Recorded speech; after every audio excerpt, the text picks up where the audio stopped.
Hello बच्चों। तो बच्चों पिछली वीडियो में हम लोग ने बात किया था कि किस तरीके से A1/A2 और B1/B2 C1/C2 को कंपेयर करके हम लोग फाइंड करते थे इक्वेशंस को। और वो क्या था, वो क्या कर रहा था, इंटरसेक्ट कर रहा था या पैरेलल जा रही थी या एक ही लाइन पे आ रही थी, वो सब हम लोगों ने डिस्कस कर लिया था। अगर आपने वो वीडियो नहीं देखा हो तो वो आप जाके देख सकते हो, मैं लिंक डिस्क्रिप्शन में दे दूँगा। तो इसका पहला पार्ट आप लोग देख सकते हो।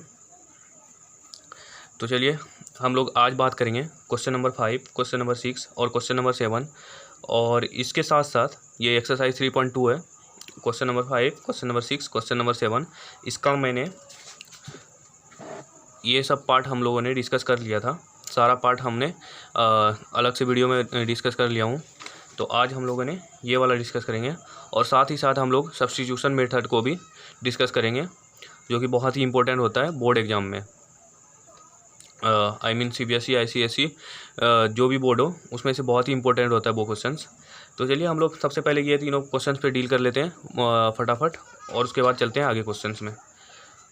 तो चलिए हम लोग इन क्वेश्चंस को डील करते हैं।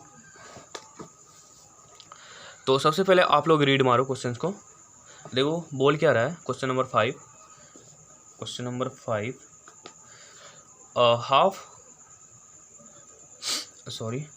half the perimeter of a rectangular garden whose length is 4 meter more than its width is 36 meter, 36 meter. Find the dimension of the garden. हमको डायमेंशन इस गार्डन का डायमेंशन फाइंड करने के लिए बोल रहा है। और इसका दिया क्या है, लेंथ जो है 4 मीटर जो है ज़्यादा है उसका बेस से, मतलब इसका जो चौड़ाई है उससे 4 मीटर ज़्यादा है लेंथ। तो हम लोग अगर मानते हैं, यहाँ पर मानते हैं let the length of garden equal to x, ठीक है, x मान लिए, और वेद मान लेते हैं y, ठीक है। x माने हम लोग किसको, लेंथ को, वो length is 4 metre more than its width, yes. तो वेद हम y को मानिए, तो हमारा क्या हो जाएगा, इक्वेशंस क्या बनेगा, फ्रॉम क्वेश्चंस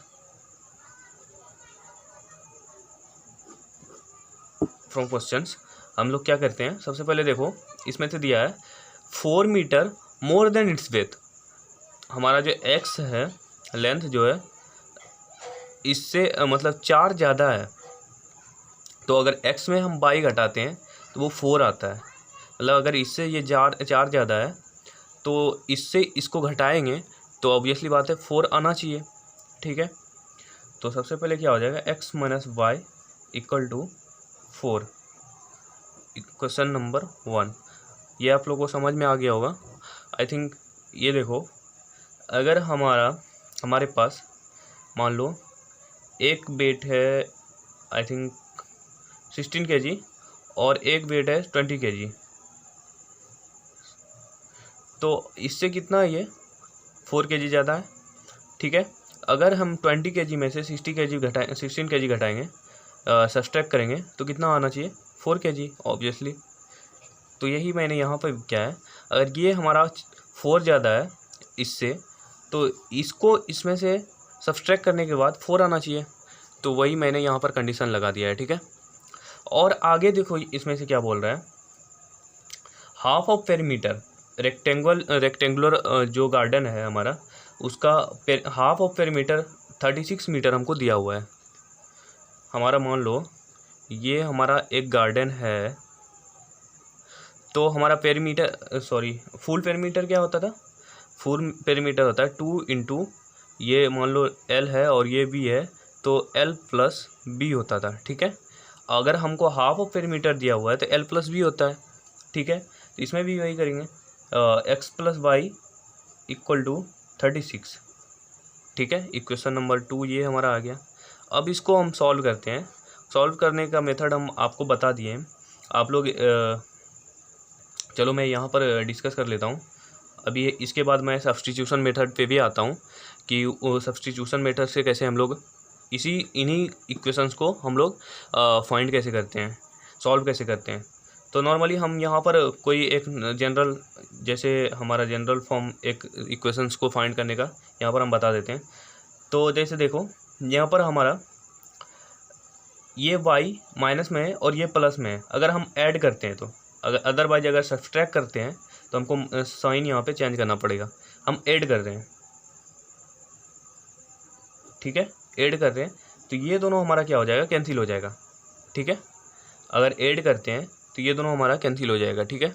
देख लो ये एक माइनस में है, ये प्लस में है, ये दोनों जुटेगा तो कैंसिल हो जाएगा। और ये दोनों हो जाएगा हमारा 2x, ठीक है। और ये हमारा हो जाएगा 36 + 4 कितना हो जाएगा, यस 40। तो x हमारा हो जाएगा 20, ठीक है। ये हमारा x का वैल्यू आ गया, ठीक है। अब हम इसको क्या करेंगे, यहाँ पर लिखेंगे put the value of x in equation 1। ये इक्वेशन 1 है, हम इसमें x की वैल्यू को पटक देंगे, x की वैल्यू को उठा के यहाँ पर डाल देते हैं। तो हमारा क्या हो जाएगा, x की जगह पे हमारा क्या हो जाएगा, पहले सबसे पहले इक्वेशन लिख लेते हैं, चलो x - y = 4, ठीक है। तो x की जगह पे हम क्या रखेंगे, 20, x की जगह पे हम 20 रखें और y की जगह पे y रखें = 4, ठीक है। तो हम क्या करेंगे, 4 को इधर कर देते हैं, y को उधर कर देते हैं। तो 20 इधर प्लस में है तो इधर आएगा तो माइनस हो जाएगा 4, और ये y माइनस में है तो उधर जाके प्लस हो जाएगा y। तो y = क्या हो जाएगा, 20 - 4 क्या हो जाएगा, यस 16। तो हमारा वेथ कितना आ गया, 60। y को हम वेथ माने थे, वेथ, और लेंथ क्या हो जाएगा 20, ठीक है, सॉरी। तो ये हमारा दोनों वेथ और लेंथ दोनों आ गया, मतलब चौड़ाई और लंबाई दोनों आ गया। तो इस तरह से हम सॉल्व किए हैं क्वेश्चन नंबर 5। आई होप कि आपको समझ में आया होगा। तो चलिए अगला क्वेश्चन को हम लोग डील करते हैं। आई थिंक हम डील नहीं करेंगे, ये आप लोगों के लिए होमवर्क छोड़ते हैं। और ऑब्वियसली बात है, अगर आपको समझ में नहीं आएगा तो वो आप हमसे पूछ सकते हो, और मैं लिंक मोबाइल नंबर डिस्क्रिप्शन में दे दूँगा, वहाँ पे से आप व्हाट्सअप कर सकते हो, ठीक है। तो ये देखो हम यहाँ पर थोड़ी सी डिस्कस कर लेते हैं, आप लोगों को समझा देते हैं। Given the equation 2x + 3y - 8 = 0, right another linear equation in 2 variables such that the geometrical representation of the pair so form is intersection line, दूसरा पैरेलल लाइन, तीसरा कोइंसिडेंट लाइन। आप लोग को a1/a2 वो वाला समझ में आ गया होगा। जैसे a1/a2 जैसे हमारा इंटरसेक्शन लाइन है, तो हमारा क्या करना चाहिए, हमको एक इक्वेशन दिया है, a1 b1 c1 दिया हुआ है, a2 b2 c2 आपको खुद से लिखना है, और उसमें से क्या करना है, इंटरसेक्टिंग लाइन के लिए आपको a1/a2 is not equal to b1/b2 करना है, ठीक है। अगर आप लोग को ये समझ में नहीं आ रहा है तो आप मेरी पिछली वीडियो को भी देख सकते हो, वहाँ पर मैंने सारा इसका इन्फॉर्मेशन दे दिया हूँ कि कैसे आप लोगों का इंटरसेक्शन लाइन जो आता है वो कैसे आता है, और मैं ग्राफ भी इस पर बना चुका हूँ। तो चलिए यहाँ पर थोड़ी सी आप लोग को हिंट दे रहा हूँ। हमको a1 b1 c1 दिया हुआ है, a2 b2 c2 हम लोग को खुद से ड्राइव करके लिखना है, और उस फॉर्मेट में लिखना है जैसे इंटरसेक्टिंग लाइन एक आ जाए, दूसरे नंबर में a1 a2 b2 c2 इस तरह से लिखना है कि पैरेलल लाइन आ जाए। मानो तो इंटरसेक्शन लाइन में a1/a2 इक्वल टू b1/b2 नहीं करना है। अब पैरेलल लाइन में क्या करना है, a1/a2 equal to b1/b2 is not equal to c1/c2 करना है, सॉरी। और कोइंसिडेंट लाइन में आपको सब इक्वल करना है, ठीक है। तो चलिए यहाँ पर मैं आप लोगों के लिए ये होमवर्क दे देता हूँ, और चलते हैं 7 नंबर पे, क्वेश्चन नंबर 7। फटाफट हम लोग डिस्कस कर लेते हैं ताकि आगे हम लोग वो वाला क्वेश्चन डील कर पाएँ, हम लोग कुछ सीख पाएँ। तो चलिए क्वेश्चन नंबर 7। क्वेश्चन नंबर 7 में बोल रहा है, draw the graph of the equation x - y + 1 = 0 and 3x + 2y - 12 = 0, determine determine the coordinate of the vertices of the triangle form by this line and the x axis and set the triangle region. बोल रहा है मतलब ये हमारा equation दिया हुआ दोनों, और ये हमारा लाइन दिया, जो आपको लाइन्स आएगा ग्राफ पे आपको ड्रॉ करना है। सबसे पहले ग्राफ बनाने के लिए मैं पिछले दो वीडियो में मैं बता चुका हूँ कि कैसे ग्राफ को ड्रॉ किया जाता है। और यहाँ से आप लोगों को ग्राफ ड्रॉ करने के बाद आप लोग को बोल रहा है कि कोऑर्डिनेट जो वर्टेक्स है ट्रायंगल बनेगा x axis with x axis, और वो लाइंस के साथ में एक ट्रायंगल बनेगा, उसको आप लोग सेट कर देना है और वर्टेक्स को लिख देना है। अब आई थिंक कि आप लोग को ये पूरा समझ में आ गया होगा, क्योंकि मैं ग्राफ तो आप लोगों को बता ही चुका हूँ। That's enough. आप लोग को ये भी मैं क्वेश्चंस होमवर्क छोड़ने वाला हूँ। चलिए अगला, बाकी आप लोग को थोड़ी सी, ये तो कुछ नहीं करना है, बस ये आपको ड्रॉ कर देना है, लाइंस को ड्रॉ कर देना है। उसके बाद एक्स एक्सिस के साथ में जो रीजन्स आपको मिलेगा, ट्रायंगल का रीजन्स वो मिलेगा ही मिलेगा, कन्फर्म है। तो वो ट्रायंगल को आप लोग सेट कर देना है, मतलब कि उसको कलर कर देना है, और कलर करने के बाद वर्टेक्स भी उसका निकाल देना है। ठीक है, वर्टेक्स मीन्स आप लोग को वो जो होता है ना वन के गैप में जो छूटता है, तो वो वर्टेक्स तो आप लोग को खुद ही पता चल जाएगा। तो इस तरह से आप लोग ड्रॉ करके उसका आंसर्स निकाल सकते हो। तो मैं चलिए ये होमवर्क पे छोड़ देता हूँ आप पे। आई थिंक कि आप लोग बहुत ही अच्छे से काम करोगे, क्योंकि सीखना तो आपको है और एग्जामिनेशन में तो आप ही को बैठना है। मैं तो कुछ नहीं करूँगा, जितना आप लोग प्रैक्टिस करोगे उतना ही आप लोगों का फ़ायदा है। तो मैं यहाँ पर आप लोगों को बस हिंट दे रहा हूँ, सॉल्व तो आपको करना है ना। मैं तो ये सारा क्वेश्चन बना दूंगा, आपको कुछ नहीं समझ में आने वाला है। ठीक है, तो मैं आप पे ये बहुत ही आई होप मतलब होप के साथ ही आप लोगों पे छोड़ रहा हूँ, ताकि आप लोग कुछ समझ पाओ। तो चलिए हम लोग सबसे पहले अब सीखते हैं जो मेन पार्ट था सब्स्टिट्यूशन मेथड, जो हमारा जो एग्जामिनेशंस पॉइंट ऑफ व्यू से बहुत ही इम्पोर्टेंट है, वो हम लोग सीखते हैं। और ये आप लोगों को आना भी चाहिए।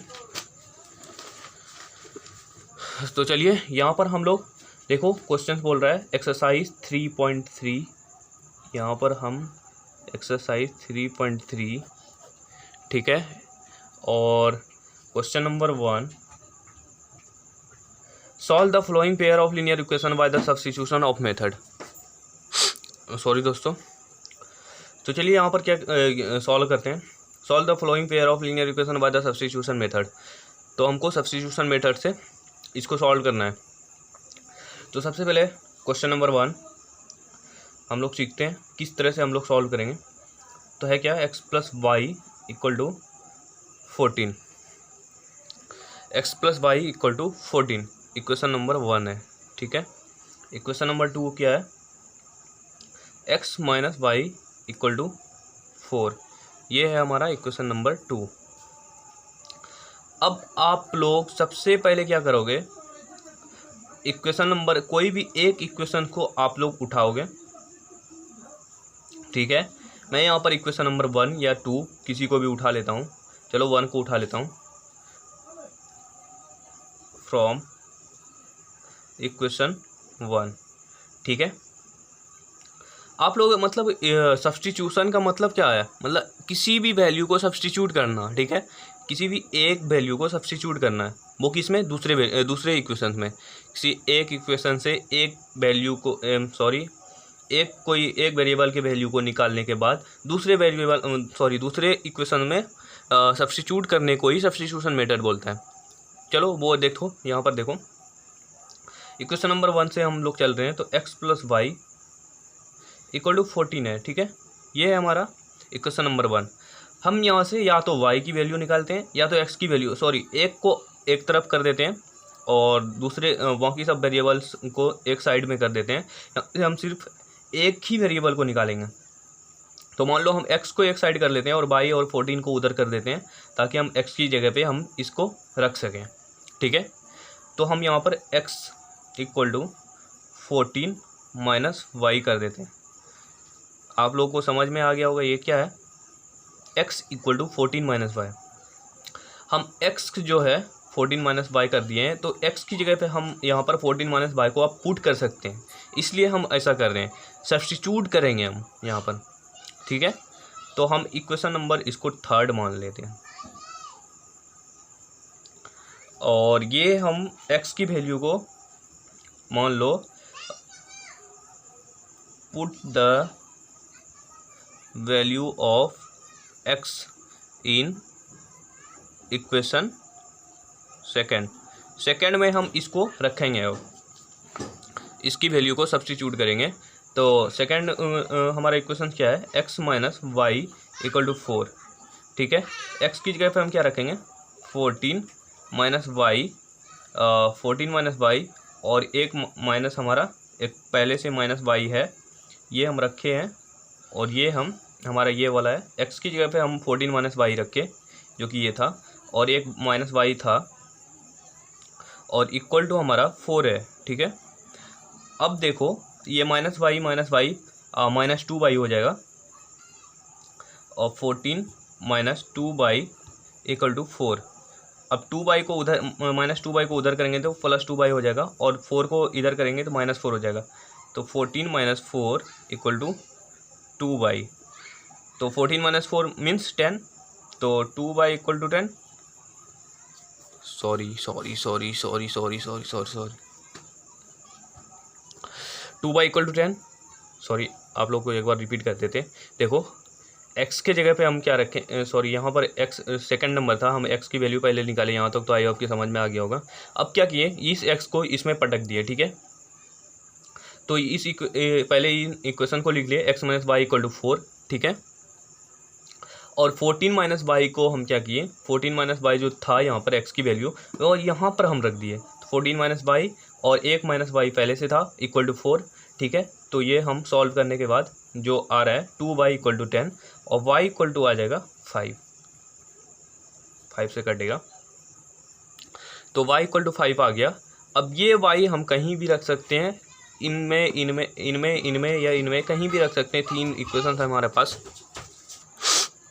तो अब क्या करेंगे, ये y को हम यहाँ पर पुट कर देते हैं इक्वेशन 1 में या 2 में। चलो 2 में हम पुट कर देते हैं, पुट बाय इन, सॉरी यहाँ पर लिख दो put the value of by, चलो लिख ही देते हैं पूरा, put the value of y in equation 1, sorry 2 में हम पुट कर रहे हैं ना, कहीं भी पुट कर सकते हो। चलो 1 में ही कर सकते हो, 1 में भी कर सकते हो, 2 में भी कर सकते हो। चलो 1 में ही कर देते हैं ताकि आप लोगों को कन्फ्यूजन ना हो।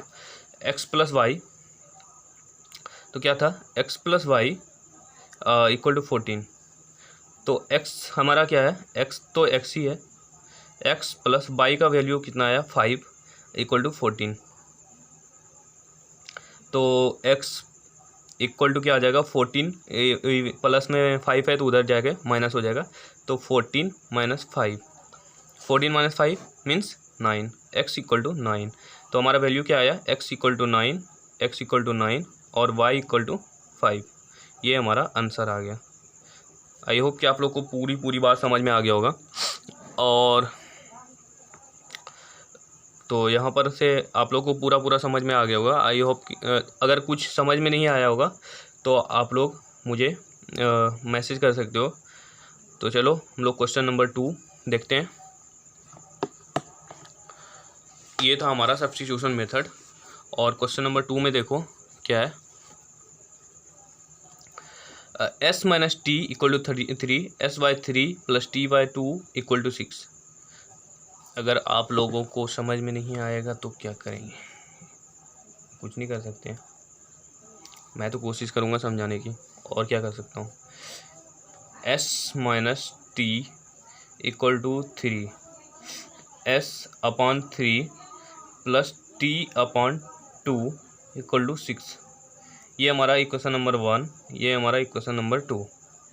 ठीक है, अब हम क्या करेंगे, सबसे पहले आप लोगों को बताया हूँ कि कोई भी एक इक्वेशंस उठाओ, ठीक है, और उसमें से एक वेरिएबल को एक साइड रखो, बाकी कांस्टेंट वेरिएबल को अलग कर दो, उस वेरिएबल का वैल्यू जो है हमको पुट करना है कोई दूसरे इक्वेशन में। इसी का मतलब है सब्स्टिट्यूशन मेथड। ठीक है, तो यहाँ पर देखो s minus t equal to 3 है, तो हम फ्रॉम इक्वेशन 1 से चलते हैं। इक्वेशन 1 से चलते हैं, तो s minus t equal to 3, s minus t equal to 3, तो s को हम अलग कर देते हैं, बाकी 3 प्लस टी हो जाएगा ना। s equal to 3 plus t, equation third मान लेते हैं। चलो ना भी माना तो कोई दिक्कत नहीं है, चलो थर्ड मान लिए हैं। और ये क्या है, हम इसको क्या करेंगे, पुट s इन इक्वेशन 2। ठीक है, इसको हम 2 में रख देते हैं। तो s की वैल्यू क्या है, सबसे पहले इक्वेशन 2 लिखते हैं, s/3 plus t/2 equal to 6 है। ठीक है, तो s की जगह पे हम 3 प्लस टी रखेंगे, 3 प्लस टी अपॉन, पहले से क्या है 3 है, s/3 है ना, s की जगह पे हम 3 प्लस टी रखें ये। ठीक है, प्लस t/2 इक्वल टू 6। अब क्या करेंगे, 3 और 2 को एलसीएम ले लेंगे। 3 और 2 का एलसीएम आएगा 6, 3 और 2 का एलसीएम आएगा 6, और 3 2 6 प्लस 2t प्लस ये आ जाएगा 3t इक्वल टू 6, और ये हम मल्टीप्लाई इधर कर देंगे, क्या आ जाएगा 6 plus 2t plus 3t equal to 36। ठीक है, तो और क्या आ जाएगा, 3t प्लस 2t क्या आ जाएगा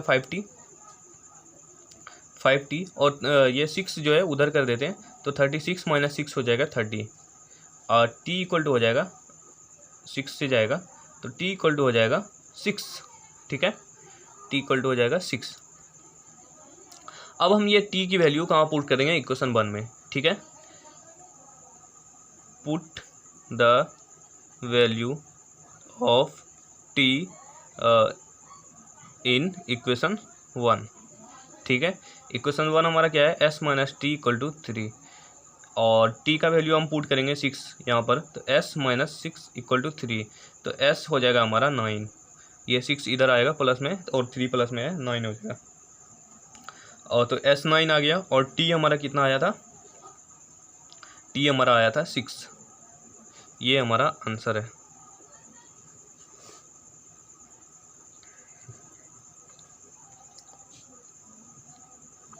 ठीक है, आई होप कि आप लोगों को समझ में आया होगा। चलिए अगली वीडियो देखते हैं, अगला क्वेश्चन देखते हैं। अगला question number 3x minus y equal to 3, 9x minus 3y equal to 9। आप लोग को मैं होमवर्क देता हूँ, क्योंकि बहुत ही इजी लग रहा है हमको, और मैं आशा करता हूँ कि इसमें कोई दिक्कत नहीं आएगा। तो चलिए क्वेश्चन नंबर 4 को, सॉरी सारा क्वेश्चन तो एक ही है, चलो एक डिस्कस कर लेता हूँ। क्वेश्चन नंबर 4 दो डिस्कस कर लेता हूँ, एक और आप लोगों को दो क्वेश्चंस मैं होमवर्क छोड़ देता हूँ, और 2 क्वेश्चंस हम लोग डील कर लेते हैं, ताकि आप लोगों को भी जो कन्फ्यूजन है वो और अच्छे से दूर हो जाए।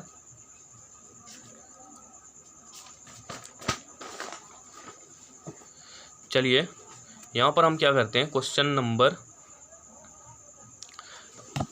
4 को हम लोग ले रहे हैं,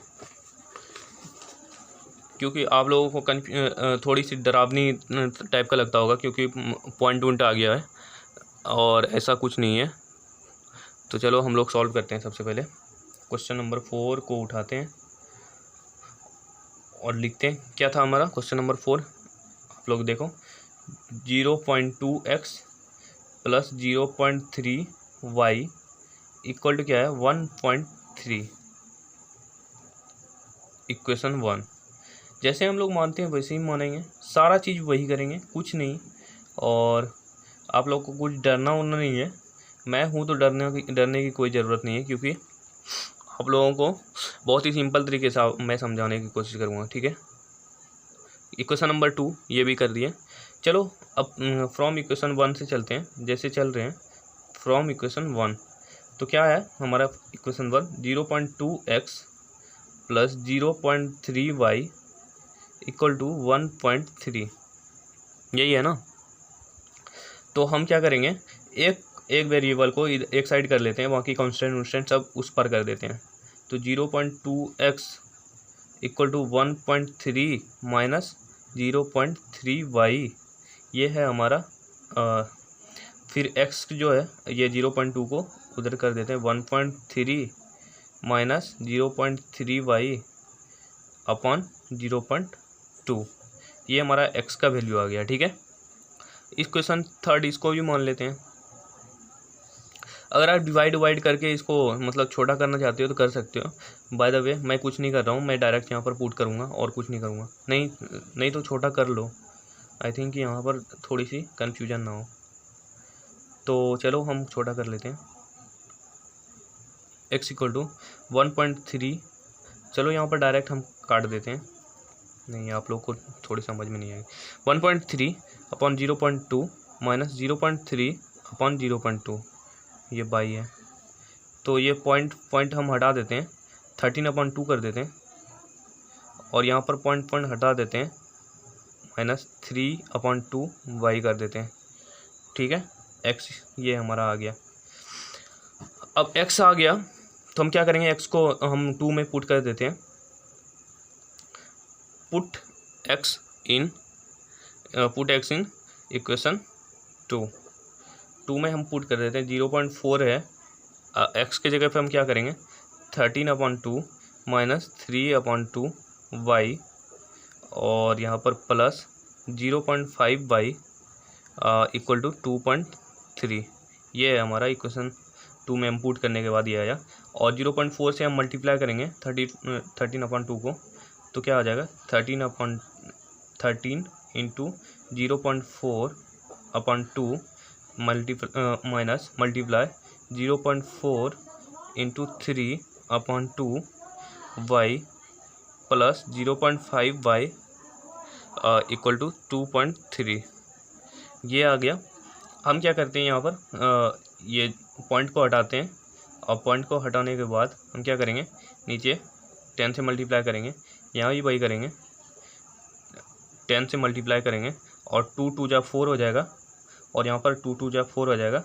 13 इंटू 2 कितना हो जाएगा, 26/10 माइनस 2 3 जा 6/10, 6/10 बाई प्लस 0.5 बाई 0.5 को हम लोग लिख सकते हैं, 0.5 को लिख सकते हैं, क्या लिख सकते हैं, 5/10, यस 5/10 ऐसे ही लिख लेते हैं ताकि सब सारा हमको समझ में आ जाए। 5/10 इक्वल टू 2.3। अब 10 को हम एलसीएम लेते हैं, इसको तो ये तो हमारा क्या है, चलो ले ही लेते हैं। 10 को हम एलसीएम लेते हैं, 10 को हम एलसीएम लेने के बाद क्या आ जाएगा, 26 minus 6y plus 5y equal to 2.3। 10 multiply इधर होगा, और ये 5y माइनस 6y, तो क्या आ जाएगा, माइनस y बचेगा, minus 26 minus y equal to 10 इधर मल्टीप्लाई होगा, तो 10 मल्टीप्लाई होगा तो 23 हो जाएगा। ठीक है, 23 हो जाएगा, क्योंकि मल्टीप्लाई होने के बाद एक पॉइंट हट जाएगा, तो 23 हो जाएगा।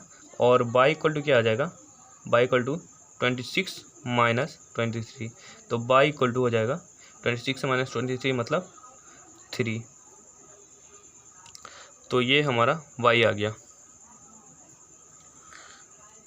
अब हम x की वैल्यू निकालेंगे, तो x की वैल्यू निकालने के लिए सबसे पहले क्या करना पड़ेगा, y की वैल्यू को हम पुट करेंगे किसी एक इक्वेशन में पुट कर देते हैं, इक्वेशन नंबर 1 में। तो equation put the value of y